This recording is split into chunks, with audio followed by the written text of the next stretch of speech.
Hey, what's up, Logos American History students? It is June 30th, the last day of June. Uh, Wednesday? No, Tuesday. Tuesday, June 30th, 2020. Day 66 overall of our e-learning thing. Man, 66 days of this, right? All the way through the month of June, getting ready to move into July. You guys ready for a break? I think I'm about ready for a break. Well, we got a little bit more work to do before we get to that break. So let's get right into our Blackbaud. Um, Moving a little slow today. You know, it's a stormy day outside. Hard to get out of one of those mornings where it's hard to get out of bed. Um, but I'm not complaining about the rain. I tell you what, my garden has been needing some water, and I've been watering a lot, so this is going to help them out. But I want to get into Blackbaud because this is actually a pretty exciting day, right?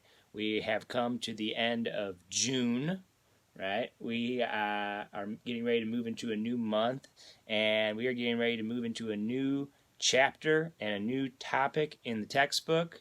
We've come to the end of the 80s. We're moving into the 90s. We've come to the end of chapter 26. We're moving into chapter 27, which is the last chapter of the book. This chapter starts in the 800s and moves into page 900s, right? So we're moving from the 80s to the 90s, the 800s to the 900s, and we're to the last chapter of the book. We've reached the end of the book. The topic, right?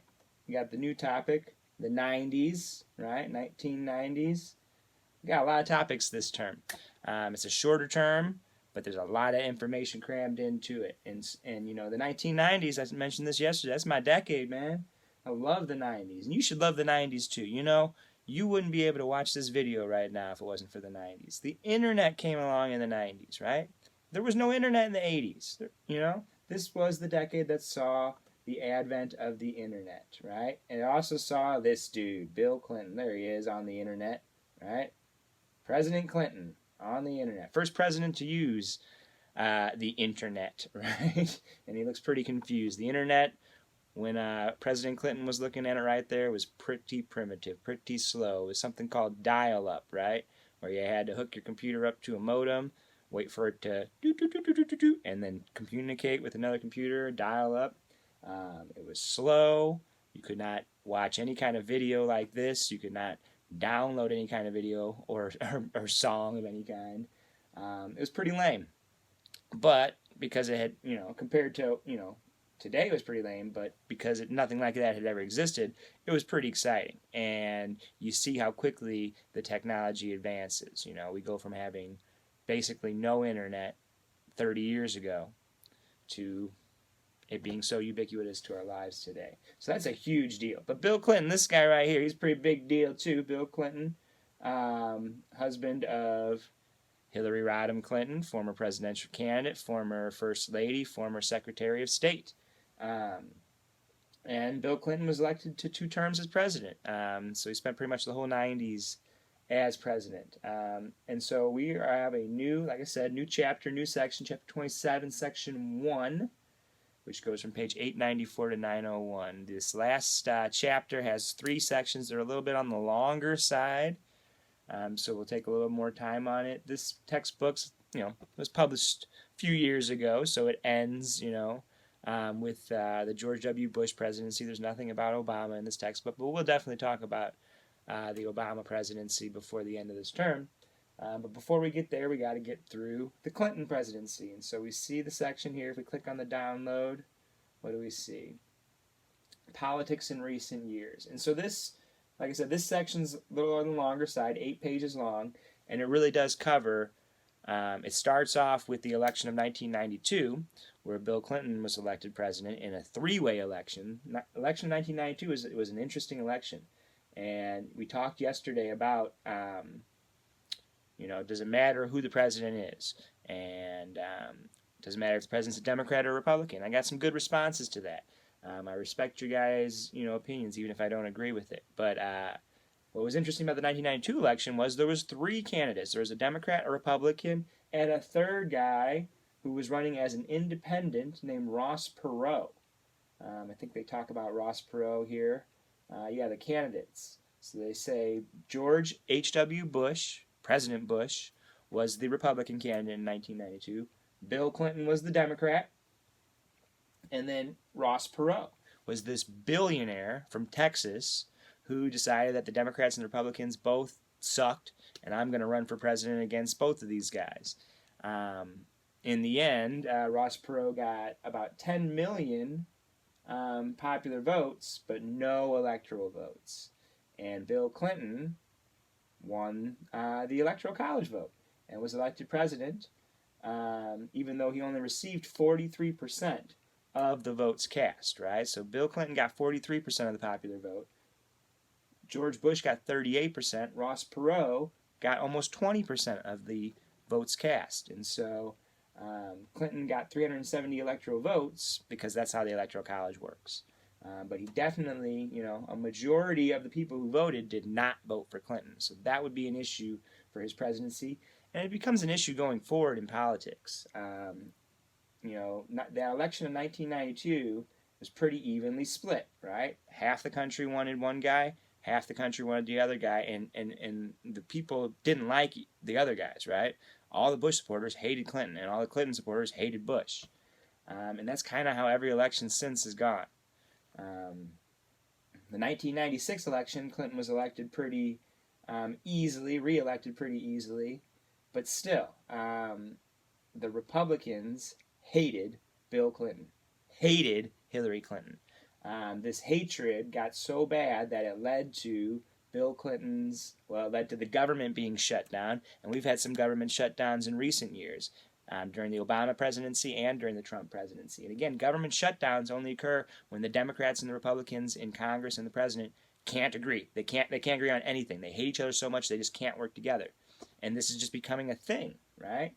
And then in 1998, the Republicans in Congress impeached Bill Clinton. He became only the second president ever to be impeached. He was impeached because he lied about having an affair with a White House intern named Monica Lewinsky. Monica Lewinsky was a young woman in her early 20s, much younger than Bill Clinton, just a few years older than his daughter. He was the president. He was in the Oval Office, and he decided he was going to engage in sexual activity with this young woman, who's not his wife, who could be his daughter, in the Oval Office. Pretty scandalous, pretty shady, pretty gross, right? Does it rise to the level of impeachment?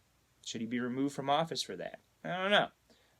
The Republicans in Congress thought so, but just like what happened with Donald Trump in his impeachment earlier this year when Donald Trump was impeached, impeachment doesn't mean removal from office. Impeachment means you're charged with official wrongdoing, and then they have a vote on whether or not to remove you from office. And in this case, they voted, just like with Trump, to not remove Clinton from office.